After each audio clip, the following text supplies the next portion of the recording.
Good evening from New York. Many colonists, like those who settled in Jamestown in Virginia, traveled in search of fortune, betting that the cultivation of cash crops such as tobacco would allow them to realize the promise in a promised land. But others, like those who landed at Plymouth Rock, hoped for a different reward, sailing to the New World on the Mayflower to escape religious persecution. Our fifth story put aside the ginned-up faux controversy surrounding the building of an Islamic community center somewhere near Ground Zero, the non-news that Republicans want you to talk about instead of focusing upon unemployment, the Gulf oil disaster, health care. The real actual controversy might be this: the threat to religious freedom, a threat already being faced by other Muslim Americans nationwide, and a freedom upon which this nation was founded. Those who oppose the Islamic Community Center near Ground Zero being many of the same people who love to wrap themselves in the yellow parchment of our founding documents, with little to no apparent understanding of what those documents represent. Muslim and interfaith leaders today expressing concern that the question of religious freedom is not contained to Lower Manhattan, calling for the protection of community centers, of mosques, of other houses of worship, of Muslim Americans, and of other worshipers around the country. Their fears not unfounded. Recent weeks and months witnessing an alarming rise in incidents. Mosques now facing zoning challenges in Tennessee, in California, in Georgia, in Kentucky, in Wisconsin, and in Illinois. Standing room only at a courthouse when a proposed facility in Murfreesboro, Tennessee, was discussed, as well as only miles from Ground Zero itself in Midland Beach and Staten Island and Sheepshead Bay in Brooklyn.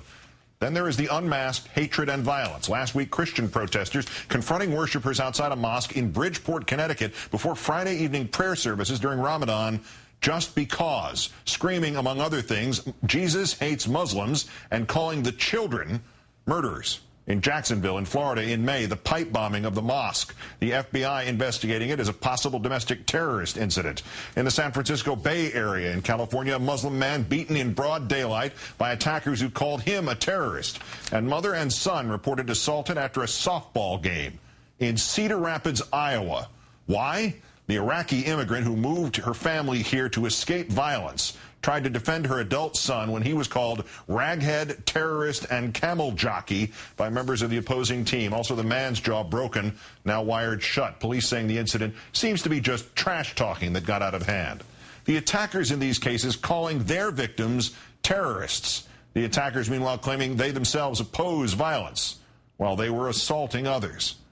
By the same logic, the man behind the Islamic Community Center near Ground Zero, Faisal Abdul Rauf, has been called a radical Muslim, a militant Islamist, and the enemy, when in point of fact, reporting the Huffington Post today, he has spent the past decade helping the FBI as it tried to crack down on domestic security threats. A portrait does not meet the manufactured reality of how Faisal Abdul Rauf is now being painted.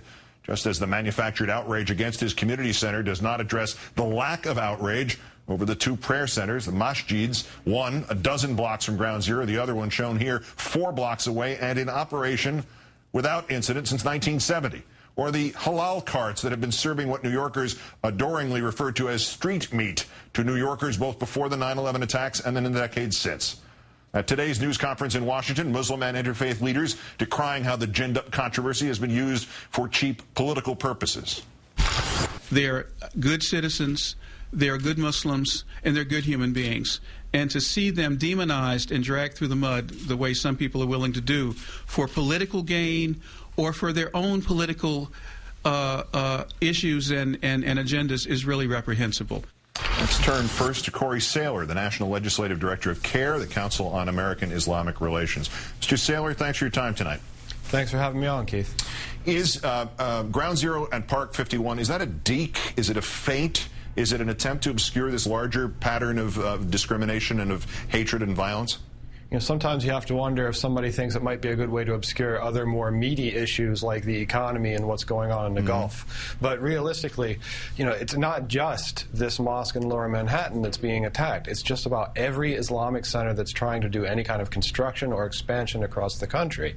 And that has to just strike everyone as deeply troubling. When any one faith can be subjected to attacks like this, with people calling for all Muslims to leave this country, other people calling for all the no more mosque building, that can at any point in time be applied to other faiths in this country. So right now is the time for everyone to stand up and say, no, the Constitution is not subject to opinion polling. The Constitution is our founding document. We must stand by it. Freedom for all religions. Does this take you by surprise after say the first 7 years after 9/11, when it was not perfect by any means? There was blowback against the Muslim community and the Arab communities in this country, but there was nothing that had this sort of undertone of connection to it like this seems to. Were you surprised by it?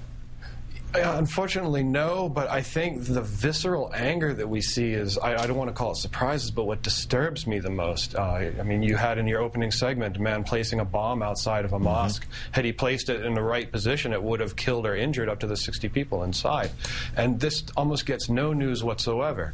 And there are still elements that want to say that, you know, Muslims are extremists, Muslims are terrorists, and yet when Joe Stack flies an airplane into a building in Texas, that's not called terrorism. So it seems like the label is definitely unfairly applied. Yeah, if the Muslim Americans were the committers of these attacks rather than being the victims, would there be any doubt what the charges would be? No, unfortunately not at all. The way you smear Muslims in this country right now is you call them terrorists, and unfortunately anytime someone lifts their finger, they're accused of a terrorist act. I mean, look at Imam Faisal Abdul Rauf, the man behind the initiative in New York. This is a guy who's been consulting with the FBI. The Bush administration sent him overseas to try to win hearts and minds in the Muslim world.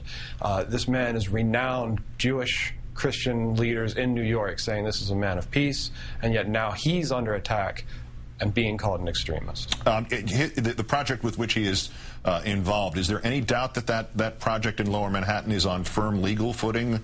I think the vote last week shows it. You have a unanimous vote in favor of the mosque. Believe me, if there was any legal question about their right to go forward with this initiative, it would have been brought up and dealt with then.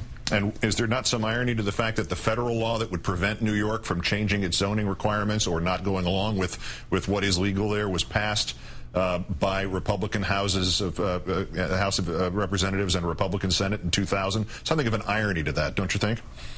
Well, I think that, unfortunately, many people in the Republican Party, I don't think the Republican Party as a whole, because you haven't heard from the RNC or Michael Steele, but the Republican Party, people in the Republican Party as a whole, have been leading this anti-Muslim charge. Senator Harry Reid, the Democrat, being the one lone standout on the Democratic side.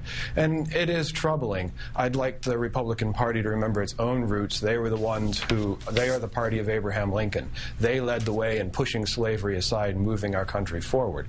I think it's time for them to lead the way and help push aside the kind of bigotry that's being focused at American Muslims right now. Corey Saylor of the Council on American-Islamic Relations, great thanks for your time tonight, sir. Appreciate it, Keith.